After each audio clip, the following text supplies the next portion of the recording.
We got those 10 likes, 10 whole likes for the page. This is Razor, and I'm wearing my Barlow's Boutique version of the Roy Burns mask today. Well, I'm not going to wear it for the whole video because Jason never talks when he's doing his thing, killing all the peoples. Anyway, Barlow's Boutique. You can find them on Facebook and or Instagram, or both. That didn't make sense. And or blah blah blah. Anyway, I feel a little bit better today. I was a little down the other day when I did the video for Jason Takes Manhattan, but I do want to discuss a new beginning. So hit the subscribe button. Tell your friends to subscribe. I just want to get to 1,000 before the end of the year. Is that possible? So let me turn my hat around. Let's get to business. By the way, this shirt that I'm wearing, I don't know if you noticed the last one, but I was wearing it as like a postcard to Haddonfield. This one, I wore my Friday the 13th one yesterday on Tuesday, and now I'm wearing my Springwood Nightmare on Elm Street one. Probably should have worn a Friday the 13th shirt. You know, I will say, criminally missing from my collection is a Part 5 Roy Burns type shirt. So I need to, if you guys know a good place to get me a shirt that features Roy Burns on it, drop a link in the comments and maybe I'll buy one, because I do need a Roy Burns shirt. I have plenty of Friday the 13th shirts, but nothing from Part 5. So hit the subscribe button, hit the like button if you like this. I'm going to read off your comments from Friday the 13th, A New Beginning. We're going to talk some Roy Burns and how underrated I think this movie actually is, because it is underrated. It really goes back to the roots of Friday the 13th. If you think about it, it's a whodunit. We don't know if Jason's supposed to be dead. We see a nightmare at the beginning of the movie with Tommy Jarvis when he was younger, Corey Feldman, and then it flashes forward to John Shepard as Tommy Jarvis, and he's going to the home for the crazies, if you will. And so this is interesting because he's a little bit older. The killings start happening after Vic kills Joey, because Vic was way out of line. Was he? Was Vic out of line? I don't think so. Joey is really fucking annoying and apparently a pervert of some kind. The actor, anyway, according to Corey Feldman. So anyway, let's get this show on the road. We're going to go over everything. I didn't finish. A whodunit, because somebody is donning the Jason mask again. It's Tom Morga. But we don't know who it is. Is it Tommy? Is it somebody else from the camp? Is it somebody trying to set Tommy up? Absolutely. We find out later that it's Roy Burns. It's like, when you find out, it's like, who the fuck is Roy Burns? Oh, he's the EMT, the paramedic. Really? Oh, he's the dad of Joey? Okay. But I love this movie. I adore it. And it took a long time, just like Halloween 3, for me to come around to liking Friday the 13th, Part 5. But I do love it. I see a lot of great qualities in it. It is, as somebody said, very quotable. Just look at Ethel and Junior, Junior, will you shut the fuck up? Or, you tell him, Mom, all that stuff. Yeah, I ain't so good looking myself, or whatever he says. It's really good. There's some great moments. You got a lot of sleaze in this one, which, who doesn't love a little sleaze with their 80s slasher movie, Am I wrong? Am I wrong? Anyway, let's get to the comments, and I'll see you on the other side. Maybe I'll be wearing my mask again. I can't really wear it with my hat turned around this way. So anyway, let's get to the comments and get some people to subscribe. Check us out tonight as we're talking about whatever we want. Ask us anything. The Horror Syndicate Discourse, 7:30 EST. That means Eastern Standard Time Zone. As you can see, midway through the video, I'm wearing a different shirt. I had some technical difficulties last night while filming, and apparently I didn't film parts of what I was reading, and I got to David Gill, which you'll see, and skipped over a bunch of people, but I didn't want to leave them out. I could have just edited it the way it was, but I was just talking to the camera with nothing going at the time. So I'm in a different position as well, which I don't like being, because my laptop is fucking dead. The battery is dead, so I have to have it plugged in while I do this. So, sorry about the problems. I'm going to get this edited up, and I was planning on getting this out earlier, but I'm going to try to do this now. I'm on 3 hours of sleep also, which is super rad. So, let's get on with the comments. And the first one, so this should be the first one total then. This comes from the Death Curse Society's own Glenn, aka Zigzag. And we fully support the Death Curse Society. We like what they're doing over there. They have a show on Monday nights. Check them out.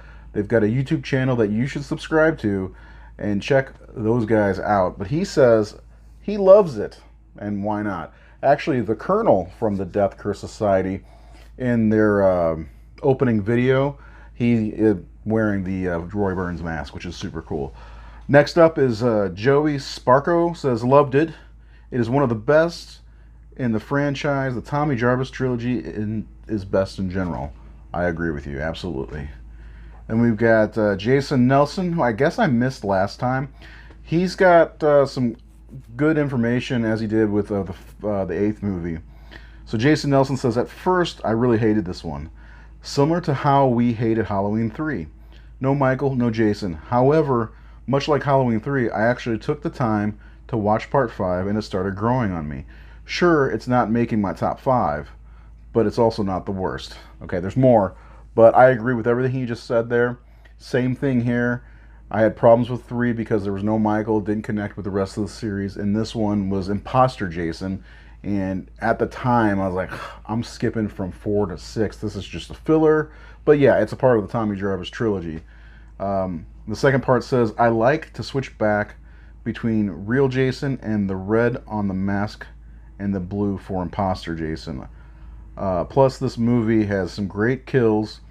Not as iconic as the sleeping bag head getting knocked off Julius or the face smash, but decent. Still decent for what it was. Overall, not a bad film. Like it a lot.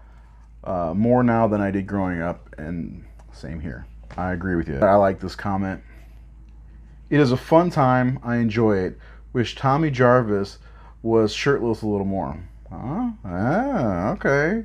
Other than that, it's a nice movie. Then Brad Tyler, who we'll hear from later, says, we can agree on that. He's very cute. I guess John Shepard is dreamy. And the next comment from Jeremy Johnson. I love this one. My second favorite in the franchise. So, as I said the last time, I'll make sure I didn't say this in another part of the video. Which one's your favorite, Jeremy? I'm curious. I am banking on the final chapter or Jason Lives.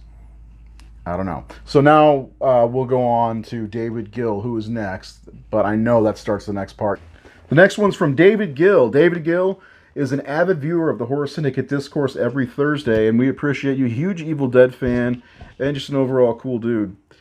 It's fine. Some of the silliest characters getting killed, and one of the highest body counts of the franchise. Absolutely. There are a lot of silly characters, from Joey to the guy who stutters, the girl who laughs at him. You gotta love Reggie the Reckless. Tommy's great. Pam and her mysterious sweater. I love this. Plus Ethel and Junior, of course. Let's not forget about them. Tom Smith says, it's okay. It's not the worst by any stretch.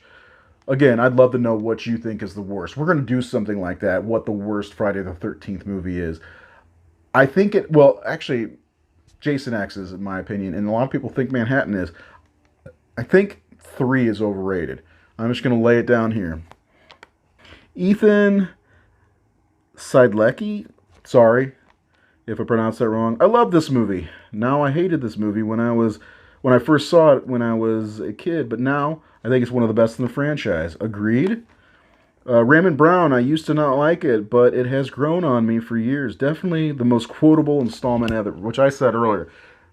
I'm seeing a trend here. Hated it before, love it now. Okay.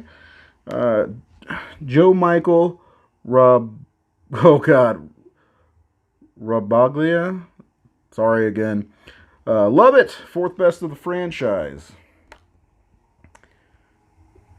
Got some good names here, guys. Joseph Zervium. Love it. Roy got more kills in one film than Jason did in the previous films.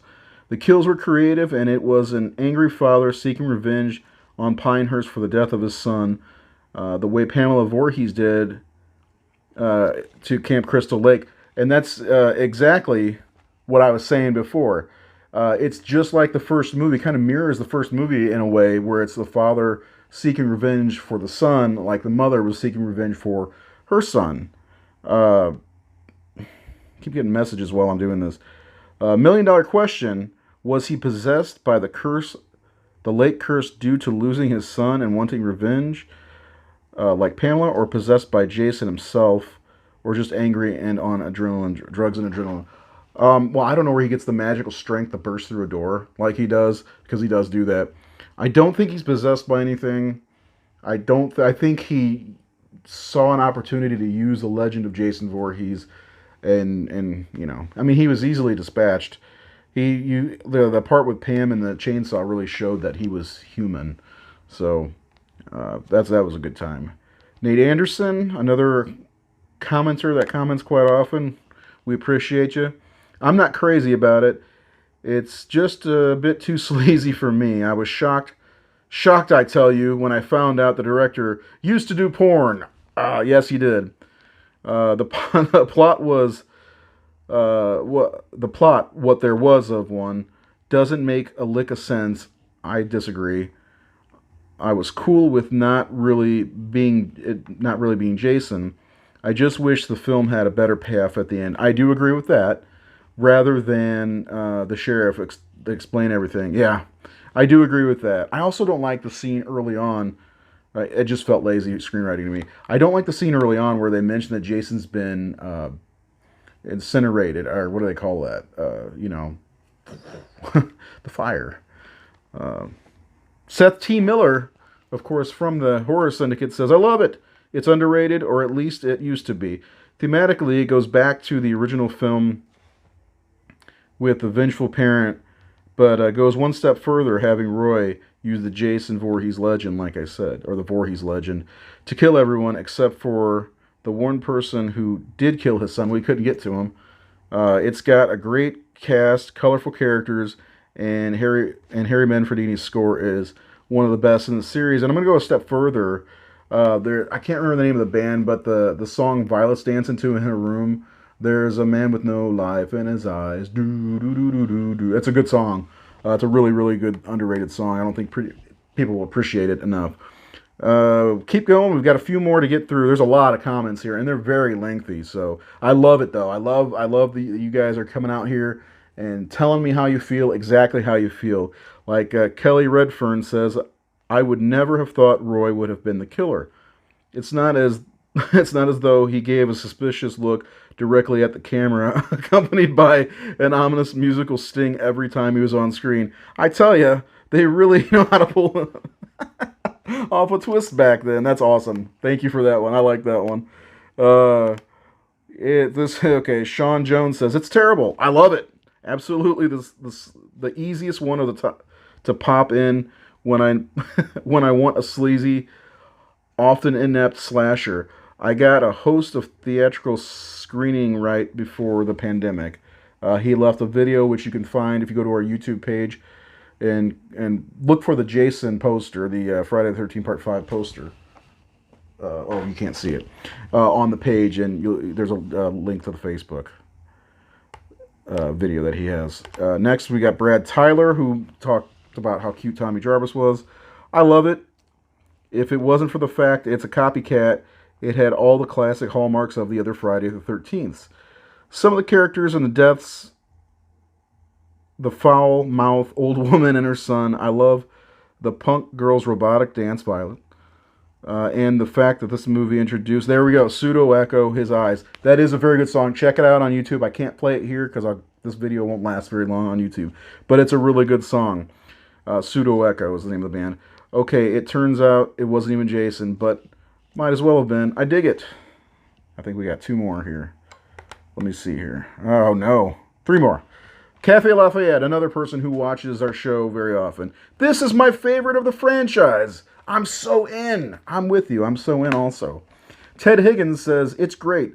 Thought so since it came out. I have championed it always, and very glad to see the last few years more people coming around to it. Same thing with Halloween 3. We're going to do that one next. That's the next one we're going to do, unless you guys want to do a different Friday the 13th, because we are leading up to Friday the 13th next week, and we are doing a Friday the 13th ranking show next Thursday on the Horror Syndicate Discourse, so you do want to be there for that one. It's going to be a good one, and we would definitely want to hear from everyone on their rankings of the Friday the 13th film franchise.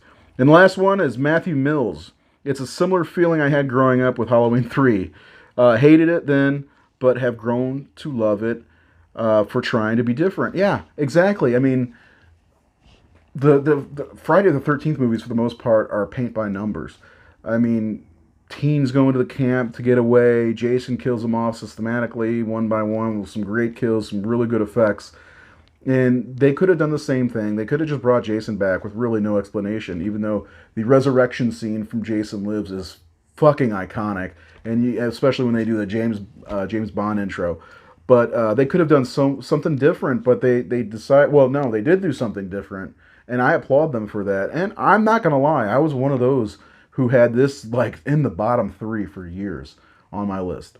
And I'm not there anymore. I watched this one with delight. Like, just like Seth said, great colorful characters. There's a great soundtrack and some great music as well. And John Shepard as Tommy Jarvis was really good, and I think he's underrated. He probably is the third best of the 3 Tommy Jarvises, because Tom Matthews, in my opinion, is the best Tommy Jarvis of the 3. But that's not a bad place to be, because the 3 Tommy Jarvis movies may be the best 3 movies, with the exception of Friday the 13th Part 2. I do think that one's underappreciated. That may be the second or third best of the series. I like it better than I like the final chapter. But I know I'm in the minority on the final chapter, because that, with Jason Lives, might be the fan favorite. So, that's it. I'm so happy you guys really came out in force on this one, and so much support for Friday the 13th, A New Beginning. I'm very happy to hear that, and I'll just take you to the end of the video now. Wow. So I'm back. There goes the mask. Oh, I'm the man behind the mask. Anyway, that's it. That's all I got for today. Join us next week. If you want to see me do another one of these, I do like doing these. I love reading everybody's comments over on our Facebook page. We do have a Twitter, we do have an Instagram, but nobody seems to give 2 shits about that, and why should I, if nobody else does? But I'll post something. I try to post movie posters or a screenshot from a movie almost every day and ask, hey, what do you think of this movie? What do you think of Rabid, the David Cronenberg movie from 1977? Do you like it? Do you hate it? I love it. I love it. Only, I think 4 people commented on that. It's a good movie. Check it out if you've never seen it. But I'm all for doing movies like the Halloween series, the Elm Street series. We've done Freddy's Dead, which you can find the video on our YouTube channel. I think we did Halloween Resurrection as well. I love asking you guys. I love it when our followers talk to each other too, which it's always fun. But I love the communication. I love the engagement. Keep it coming. Bring it on into the comments. Let me know if you'd like to see more of these. The best way to let me know is subscribe and hit the like button. That'll really let me know whether or not you like these videos. Anyway, we'll see you next time with a video. Remember, tonight, 7:30 Eastern Time, it's an Ask Us Anything. So get back on here on YouTube and talk to us and ask us any question you want, horror-related. Horror-related. I keep forgetting to turn my hat back around. So we'll see you on the other side later tonight, and another video maybe this weekend. Have a good one.